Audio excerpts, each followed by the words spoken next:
विक्रम मौजूद हैं। ये वो शख्स हैं जो बीपीएससी के चेयरमैन को पत्र लिखते हैं और पत्र लिखने के बाद उन तक पहुंच भी जाता है, उसके बाद बहुत बड़ा बवाल हो जाता है। बहुत सारे लोग कह रहे हैं कि बाप रे बाप, क्या सप्लीमेंट्री सही में मिल जाएगा। जो बाहरी की बात करें, जो महिलाओं के आरक्षण में के लिए बात कर रहे हैं, वही मौजूद है हमारे साथ अमित विक्रम।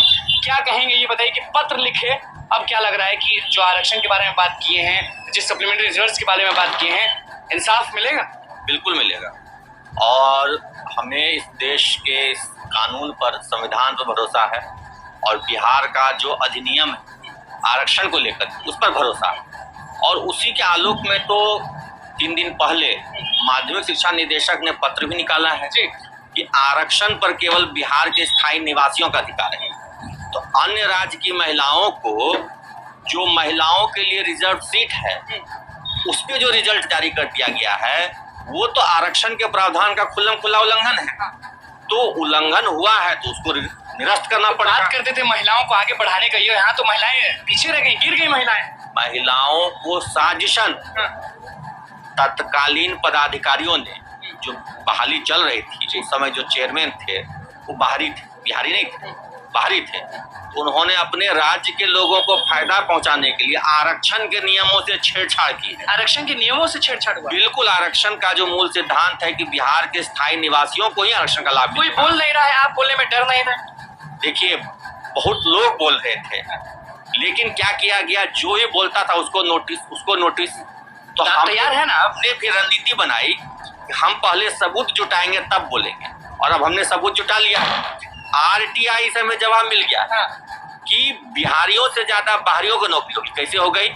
जब सीट रिजर्व है महिलाओं के लिए, 1 और 2 दोनों मिलाकर बिहार के लोग का नहीं हुआ, बाहरी का ज्यादा हो गया। तो बिहारी से ज्यादा बाहरी का रिजल्ट कैसे हो गया? जब सीटें 50% महिलाओं के लिए आरक्षित है सामान्य वर्ग में भी, तो वहाँ पे भी महिलाओं का ज्यादा रिजल्ट है बाहरी महिलाओं का। अब बिहारी महिलाओं का नहीं है। बिहारी महिलाएं बेवकूफ हैं?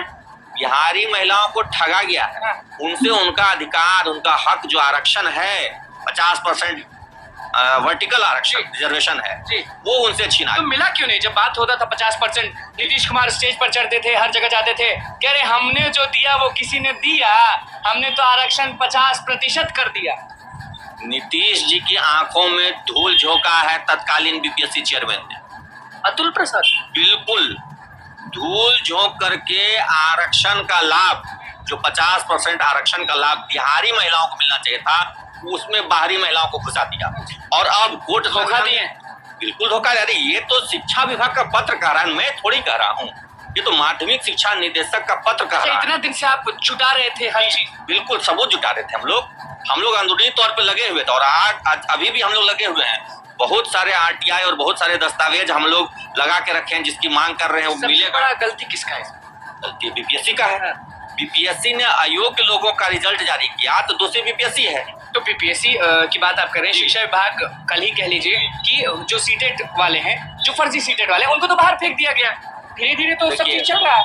फर्जी नहीं है, वो कम नंबर लाए। जो 60% नंबर बाहरियों के लिए तय है, उससे कम अंक वालों को यहाँ पे रिजल्ट जारी कर दिया गया। तो ये गलती बीपीएससी ने की। हाँ, अब इस गलती को ठीक करने की जिम्मेदारी दोनों पर है, शिक्षा विभाग पर भी और के पाठक और बीपीएससी आयोग। बिल्कुल दोनों पर है। अतुल जी तो है नहीं, अब अतुल जी तो गायब है। देखिए, अतुल जी व्यक्ति है, लेकिन जो संस्था है, जो आयोग है, वो तो है।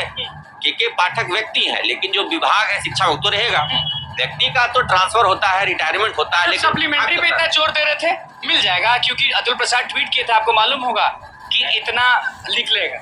मैं सप्लीमेंट्री की बात ही नहीं कर रहा हूँ, मैं पूरा रिजल्ट रिवाइज करने की बात कर रहा हूँ। अच्छा, उसमें सब चीज आ गया? जी बिल्कुल, पूरा रिजल्ट रिवाइज करना होगा। जितने भी अयोग्य, चाहे दिव्यांग कैटेगरी में है कि महिला कैटेगरी में है, चाहे सब्जेक्ट कॉम्बिनेशन में है, के साथ ठोका हुआ। हाँ, आरटीआई में जवाब दिया। आरटीआई का जवाब है, मैं आपको भेज दूंगा, आप चलाइए उसको, कि आरटीआई में जवाब आया है कि दूसरे राज्य के नागरिकों को, निवासियों को दिव्यांग कोटे में रिजल्ट दिया गया। दिव्यांग है ही नहीं, दिव्यांग है लेकिन बिहार के निवासी नहीं ना। तो ये भी बहुत लोग बोल रहे थे कि दिव्यांग कुछ लोग हैं नहीं और उनको दिव्यांग में, फिर वो एक अलग मैटर है। लेकिन जो हमारे पास प्रूफ है, जो सबूत है, आरटीआई का जवाब है, बीपीएससी ने आरटीआई के जवाब में कहा है कि अन्य राज्य के, दूसरे राज्य के दिव्यांगों को दिव्यांग कोटे में चयन। तो पत्र जो मिला जी बेकार था। कौन सा पत्र?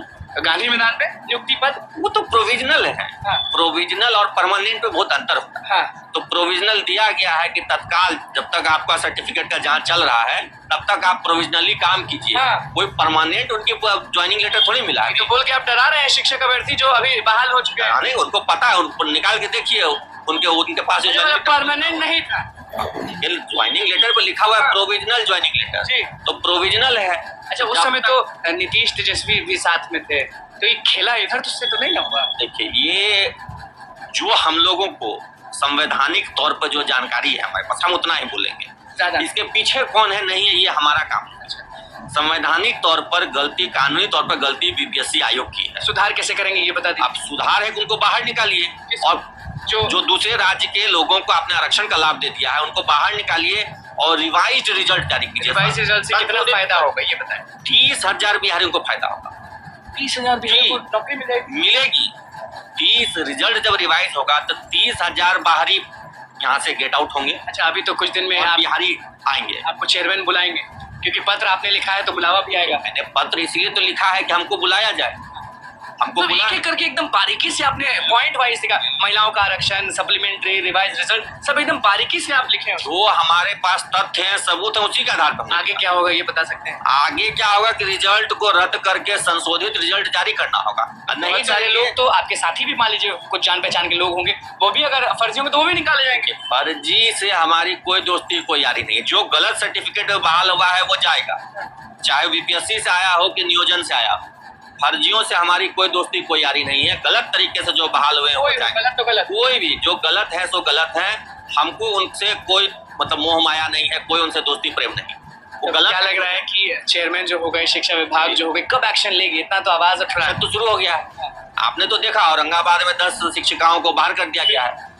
अलग जिलों में भी कल से हम लोग रणनीति, आज हमने मीटिंग की, रणनीति बनाएगा। सभी जिलों में उस पत्र का अनुपालन, जो माध्यमिक शिक्षा निदेशक महोदय का पत्र, उसका अनुपालन के लिए सभी जिला शिक्षा पदाधिकारियों का घेराव किया जाएगा। और सब घेराव करने पे, बल्कि चुनाव के बाद नहीं, चुनाव तो मान लीजिए 10 दिन में बचा है ना। 10 दिन के बाद से ये घेराव शुरू हो जाएगा। मतलब 10 दिन सरकार में काम आप करिएगा, वोट दिलवाने वाला, उसके बाद घेरावबंदी के बाद घेराव होगा, जिला शिक्षा पदाधिकारी महोदयों का घेराव होगा। और घेराव करके उनसे जो शिक्षा विभाग के माध्यमिक निदेशक का पत्र है, हम कोई अलग बात नहीं कर रहे हैं कि जो सरकार का आदेश है उसका तो पालन करना होगा ना। जब उन्होंने सभी डीओ डीपीओ को लिखा है कि इस पत्र का अनुपालन करें, अनुपालन करना होगा उनको। वही अनुपालन। आपको देख रहे हैं, उनको कुछ कहना चाहेंगे? वो लोग जो लोग तैयारी 3 में भी गए, 2 में भी गए, 1 में भी गए और कुछ मार्क्स के लिए रह गए, तो उनका भला हो जाएगा, क्योंकि हम लोग हमेशा हक की बात करते हैं। जी, उनका भला होगा। और उनसे आज हमारी लगातार बात हो रही है, मीटिंग हो रही है। उनसे ये कहना है कि एकजुट रहिए, संगठित रहिए। आप शिक्षकों के आंदोलन से सीखिए कि हमने बड़ा बड़ा आंदोलन किया। जब मेरी बहाली हुई थी तो 6,000 वेतन मिलता था और आज फिर बताइएगा वेतन आज 40,000 मिलता है। ये 7 गुना बढ़ोतरी वेतन में कैसे हुई? संघर्ष के बल पर। और 10 साल में हम 7 गुना बढ़ोतरी करेंगे। खुला बोल देते हैं, डरते नहीं है। क्यों डरे? सच्चाई बोलने में कौन सा डर? कोई झूठ है, कोई ब्लैक की कमाई है। लग रहा है कि रिवाइज रिजल्ट कितने दिन में ये बता देगा। बहुत बेचैन। रिवाइज रिजल्ट का हमने टारगेट सेट किया है कि 1 महीने हम सरकार से बातचीत करेंगे, आंदोलन करेंगे, संघर्ष करेंगे। नहीं सुनेगा तो हम केस में, मतलब हाई कोर्ट में अवमाननावाद फाइल करेंगे। फिर शिक्षक ने जी, कोर्ट का आदेश है कि आरक्षण के नियम का पालन करें और ये नहीं करेंगे तो अवमाननावाद होगा। तो जो बीपीएससी के चेयरमैन, सचिव होंगे, कंट्रोलर होंगे, वो जाएंगे अपना जेल, जाएंगे जेल। अब मानना बड़ा बात, हाईकोर्ट का बात नहीं मानिएगा तो जेल तो जाना होगा। देखिए, शिक्षक नेता अमित विक्रम ये वही शख्स हैं जो हमने आपको दिखाया था ना कि पत्र जो बीपीएससी चेयरमैन को पत्र पहुंचा, यही लिख के भेजे थे और कुछ समय में इनको बुलाया भी जाएगा तो साबित करेंगे। लेकिन फिलहाल रिवाइज रिजल्ट की मांग कर रहे हैं, सप्लीमेंट्री भी आ गया, उसमें बहुत सारी जो मुद्दे हैं, आरक्षण सबसे पहले वो भी आ गया और सीधे कह रहे हैं कि अगर जवाब नहीं मिला भैया तो बीपीएससी के चेयरमैन जाएंगे भीतर, यानी जाएंगे जेल। तो बस तो दोस्तों, आप लोगों ने स्पष्ट रूप से पूरी बात सुनी आरक्षण को लेकर और सप्लीमेंट्री रिजल्ट को लेकर बड़ी अपडेट आ रही है। कहा जा रहा है कि जो भाई सप्लीमेंट्री रिजल्ट है वो जारी होना चाहिए। मामला पटना हाई कोर्ट में रुका हुआ है। अब क्या कुछ होगा समय बताएगा। दोस्तों, इस वीडियो में इतना ही। पसंद आए तो शेयर कीजिएगा। धन्यवाद दोस्तों। जय हिंद, जय भारत।